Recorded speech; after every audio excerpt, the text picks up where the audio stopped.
Et salut tennis et bienvenue dans cette vidéo. Ça y est, le froid est arrivé. Et aujourd'hui, une vidéo sur la nutrition ou l'alimentation. En fait, ça faisait longtemps que j'avais envie de faire cette vidéo sur la nutrition. C'est un sujet qui me tient vraiment à cœur, donc j'adore ce genre de vidéo. Mais c'est vrai que j'ai beaucoup hésité à la faire parce qu'elle est très difficile.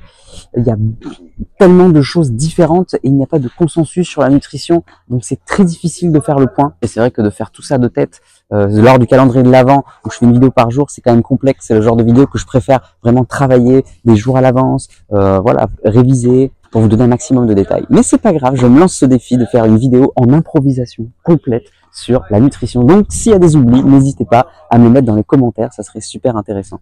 Et c'est aussi pour ça que je voulais la faire cette vidéo, parce que justement il n'y a pas de consensus et que chacun a son point de vue sur la nutrition. Donc déjà, comment s'y retrouver de manière générale. Et puis ensuite, bien sûr, je serai obligé de donner mon avis et du coup, il sera pas validé par tout le monde. Donc n'hésitez pas à me donner, vous, votre point de vue dans les commentaires sur la nutrition. Ça serait super intéressant. C'est ça le but, c'est qu'on lance le débat en fait. Donc la nutrition, elle rentre vraiment dans la maison tennis, dans la brique de l'optimisation. Je pense que ça y est, vous l'aurez compris maintenant, la brique de l'optimisation, c'est principalement l'hygiène de vie. C'est vraiment ça pour moi, l'optimisation.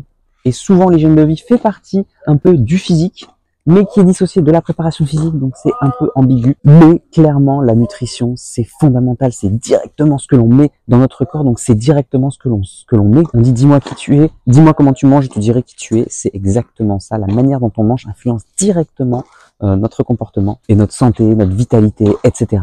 Donc pour moi, c'est quelque chose vraiment de prioritaire. Ouais, je commence parce qu'il y a tellement de choses à dire, j'espère qu'elle va pas être trop longue la vidéo comme toujours. D'abord, on commence par l'aspect superficiel des choses, il y a l'aspect quantitatif.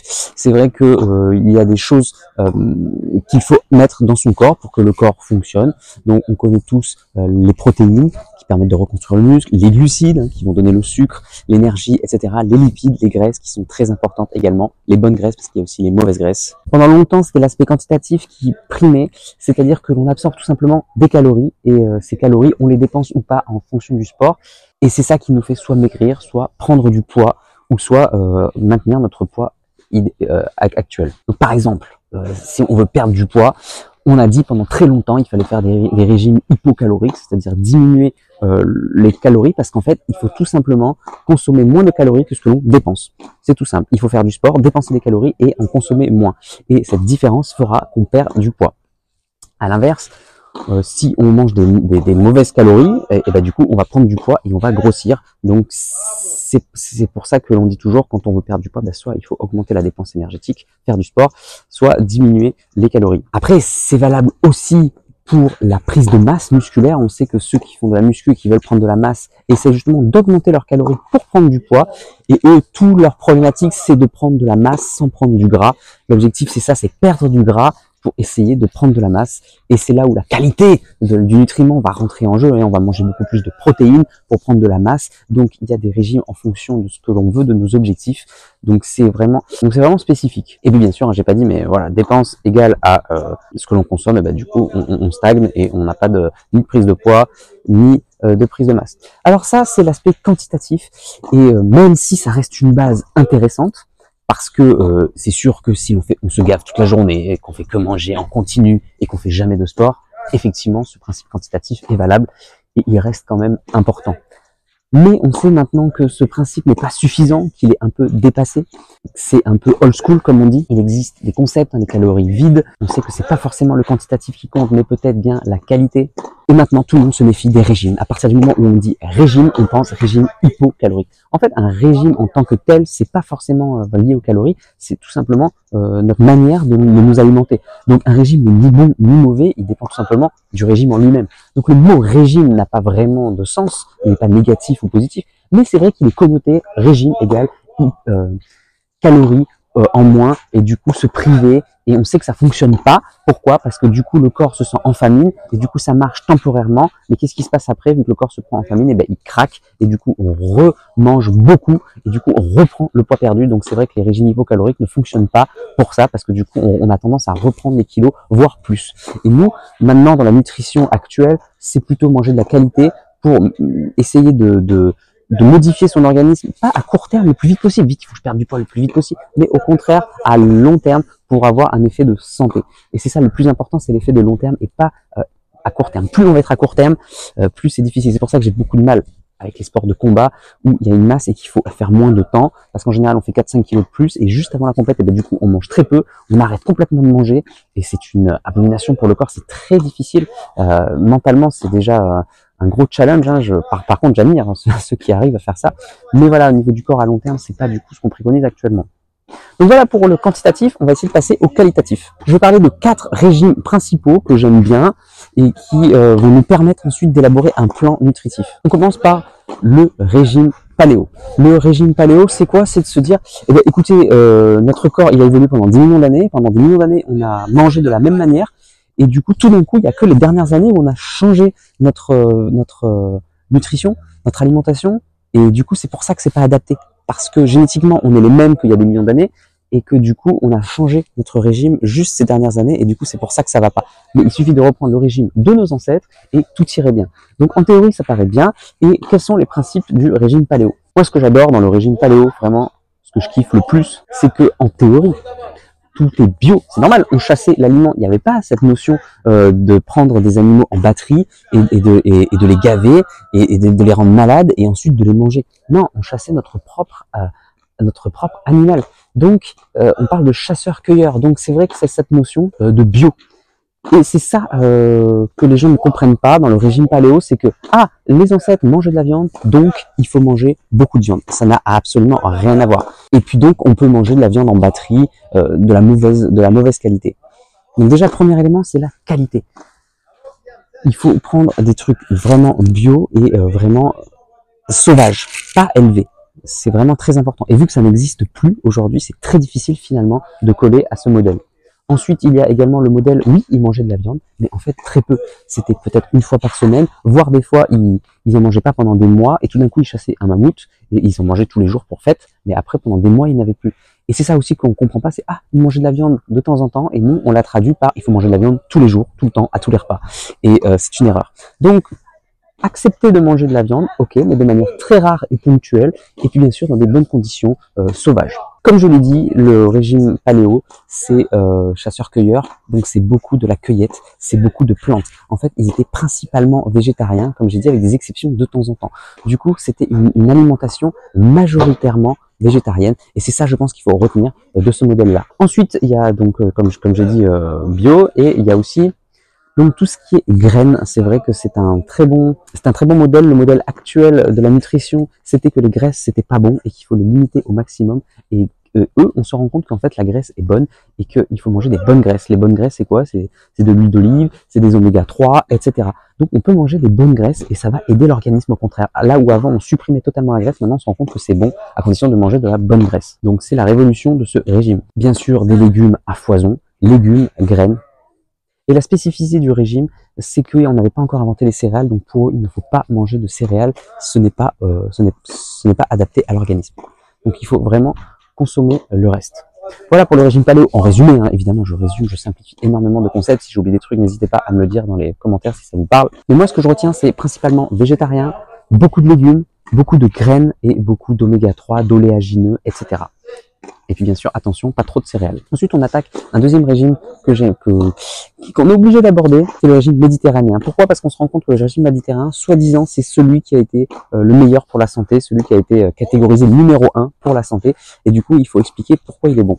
Pourquoi il est bon? Je pense que c'est un peu le même principe que le régime paléo. C'est parce que c'est souvent des régimes un peu sauvages. On pêche pas mal de poissons sauvages et c'est pas élevé en batterie. Donc ça me paraît quand même très important. Et pareil, on se rend compte qu'il y a des bonnes graisses, notamment les oméga 3. Donc les oméga 3 sont très importants dans ce régime et évidemment beaucoup de légumes. D'après eux, ce serait bon de consommer du poisson et des sardines. Je suis en désaccord avec ce point et je vous expliquerai un peu plus tard pourquoi. Voilà, en fait, ce régime, on peut s'en inspirer. Je trouve ça intéressant. Donc encore une fois, il y a cette notion de bon gras qui ressort et que je trouve quand même assez intéressant avec beaucoup de légumes. Oups, j'ai oublié de parler du principe de glycémie. Les sucres rapides seraient à bannir, sauf en cas de danger ou de coup de fouet sous forme de fruits pour un effort intense par exemple en match, et les sucres lents à l'inverse ne sont plus l'ennemi, mais au contraire une source d'énergie fiable et à longue durée. Il y a le régime cétogène. Le régime cétogène, c'est quoi? C'est zéro glucide. Alors là, c'est très difficile de se placer de ce point de vue-là. En théorie, en fait, si on n'a aucun glucide, et ben du coup l'organisme va puiser dans la graisse directement dans son corps. Et c'est là où encore les gras sont bons pour le corps, parce que du coup le corps, au lieu de puiser dans le sucre qui est dans les muscles, va consommer la graisse. Et du coup on a une réserve quasiment inépuisable d'énergie. Et c'est vraiment le gros point fort de ce régime. Moi, ce que j'adore, ça me tente vraiment ce régime grâce à ça. Donc c'est vrai que il y a pas de prise de poids, parce que toute la graisse est consommée en énergie, et en plus un peu de gras, ça peut nous faire des jours et des jours. On n'a pas besoin de manger, on peut manger très peu. C'est vraiment phénoménal. Et apparemment, il y a beaucoup d'ancêtres qui étaient quand même portés là-dessus. Et moi, j'adore la théorie. Après, dans la pratique, attention, car notre système actuel fait que c'est très difficile en fait de le faire, parce qu'on est dépendant du glycogène, on est dépendant. Donc à partir du moment où on a une dépendance, sortir de cette dépendance est très compliqué. On en reparlera dans un instant. Donc ce régime fait rêver, mais attention à la mise en application, il faut vraiment être bien suivi. Donc je mets en garde. On passe au 4e régime, c'est le régime végétarien et vegan. Donc le régime végétarien, il a plusieurs forces. La première force, c'est que c'est l'un des rares qui est éthique et qui a une réflexion. Les autres, c'est vraiment centré sur soi, soit sur le plaisir, soit sur la santé. Le régime vegan est aussi porté sur l'éthique. L'objectif, ce n'est plus de nuire aux animaux, vraiment, c'est de respecter les animaux. Il y a énormément de choses à dire, je pourrais en faire une vidéo complète, car c'est un sujet vraiment qui me passionne. Je vais essayer de pas rentrer dans les détails. En gros, moi, ce que j'aimerais dire, c'est que niveau éthique, on mange à 97 à 99% de produits industriels. Et les gens critiquent les régimes véganes en disant « Ah ouais, mais il faut manger de la viande, etc. » Mais alors que eux-mêmes sont d'accord qu'il faudrait manger non industriel, et ils continuent de manger de la viande industrielle. Donc je pense que 97%, 99% du débat, en fait, on est d'accord. On est tous d'accord qu'il faut arrêter l'industriel. Moi, je suis végane, et s'il y a quelqu'un qui va dans la nature et qui chasse lui-même sa biche à la main et qui mange sa biche une fois par semaine, une fois toutes les 2 semaines, j'ai aucun problème avec ça. Je trouve que c'est naturel. Il n'y a pas de souci. Moi, ce que j'aime pas, c'est les gens qui se sont dissociés de la chasse. Maintenant, on prend dans des barquettes, on ne sait même plus ce qu'on mange. L'animal a été élevé en batterie, c'est-à-dire qu'il a été gavé, il a une durée de vie 10 à 15 fois inférieure à ce qui serait dans la vraie vie. Et c'est ça. Donc, avant d'être d'accord, pas d'accord sur le fait d'exclure à 100% la viande, je pense qu'on peut être d'accord déjà que 97 à 99%, on est d'accord. Il faut diminuer notre production, notre consommation de viande, et manger vraiment pas d'industriel. Alors après, il y a tous les gens qui me disent « Ah oui, mais moi, je mange que chez mon traiteur bio, ne t'inquiète pas pour ça. » Et bien sûr, tu les vois, ils vont manger en ville, ils vont manger des pizzas en ville, ou rien du tout. Enfin, tout est industriel. Donc il y a aussi cette hypocrisie vraiment latente, qui est difficile à gérer. Donc voilà, moi j'aime le régime, et en plus, on va pas rentrer dans le débat écologique, parce que là encore il y a des choses à dire, mais au niveau santé, c'est mon point de vue personnel, je tranche, chacun a le droit d'avoir son avis. Je pense que le fait que la viande est bon pour la santé est un produit du lobby. C'est le lobby qui nous dit que c'est le cas, alors que toutes les études qui ne sont pas faites par des lobbies montrent qu'au contraire, la diminution de viande a un impact positif sur la santé, et que moins on mange de viande, plus on mange de légumes, plus c'est bon pour la santé. Et c'est pour ça que je pense que le régime méditerranéen est bon pour la santé. Pourquoi? Parce que c'est très peu industriel, qu'ils mangent très peu de poissons, et que c'est compensé par les oméga 3 et les légumes. C'est mon point de vue personnel. Donc voilà, à mon avis, pour la santé, ce régime est excellent. Voilà, on a vu 4 sortes de régimes, on est d'accord, on n'est pas d'accord. Et comment on fait avec tout ça? Et bien c'est là où la vidéo prend tout son sens, c'est que chacun doit choisir individuellement ce qu'il a envie de faire. Ce qui nous parle au niveau santé, il faut suivre notre intuition. Ce qui nous parle au niveau éthique, il faut suivre un peu nos envies. Si jamais on est très porté sur les animaux, le régime vegan est vraiment incroyable. Si jamais on a des dépendances et qu'on a d'autres sujets, et ben c'est pas grave, on va s'inspirer des autres. Ce que je dis toujours, c'est qu'il n'y a pas un seul régime qui est bon pour l'ensemble des êtres humains. Chaque personne est différente, chaque personne est unique, que ce soit au niveau de la psychologie, du physiologique. Donc déjà, même un régime qui, soi-disant, théoriquement, est bon pour les gens, ne sera pas forcément bon pour vous. Donc déjà, chaque personne est unique, et ça, c'est important de le rappeler. Donc voilà les grands principes que vraiment je donne là, pour le coup. Chaque personne est unique. Et ensuite, il y a notre vécu. C'est-à-dire que même si un régime est bon, nous, on part de quelque part. Et si on va directement au bon régime, le corps, il va refuser, et ça va être pas bon pour lui. Donc c'est très difficile d'aller directement à ce qu'il nous faut, parce que le corps a ses dépendances, à ce qu'il est habitué. L'habitude est très importante pour le corps, et c'est vraiment ce qu'il recherche le plus. Donc le fait de changer est très difficile. Donc là encore, si on veut changer, il faut être suivi et il faut faire attention. Donc ne dites pas, ah, tel régime, il est parfait, je me mets tout de suite du jour au lendemain. C'est extrêmement difficile. Bien sûr, il y a la discipline, mais il n'y a pas que ça. Il y a tout l'organisme, les dépendances qui sont là. Donc voilà, vraiment attention à ça, à se dire, bon, bah voilà, ça c'est la théorie, mais maintenant en pratique, comment je fais? Bien sûr, c'est lié aussi à notre environnement, à notre époque, hein, bien sûr. Je donne un exemple, moi je considère que vegan c'est bien parce qu'on a la possibilité de nos jours de ne pas tuer d'animaux. Évidemment, si je vivais dans la forêt et qu'il fallait que je chasse, je le ferais, évidemment. Donc ça dépend vraiment de la période, de là où on en est. Je trouve qu'on n'en a pas besoin actuellement. Nous sommes omnivores, nous pouvons manger de la viande et nous pouvons également nous nourrir que de légumes. Donc pourquoi le faire?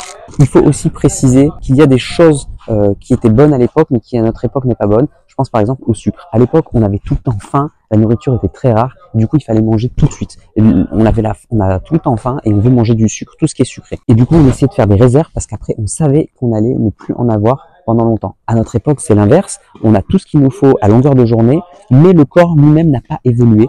Donc du coup, on a envie de sucre tout le temps, mais sauf qu'on en a à disposition tout le temps également. Du coup, c'est pas bon pour la santé. Donc, il faut faire attention à cette notion. Bon, voilà, pour la conclusion, je pense qu'il y a un aspect quantitatif qui n'est pas suffisant. Il faut, mais qui quand même est une bonne base hein, pour commencer. Hein. Si jamais on est obèse, par exemple, ou si jamais on a des problèmes, ça peut commencer. Ensuite, il y a la qualité qui est très importante. Moi, j'adore tout ce qui est vivant et pas mort.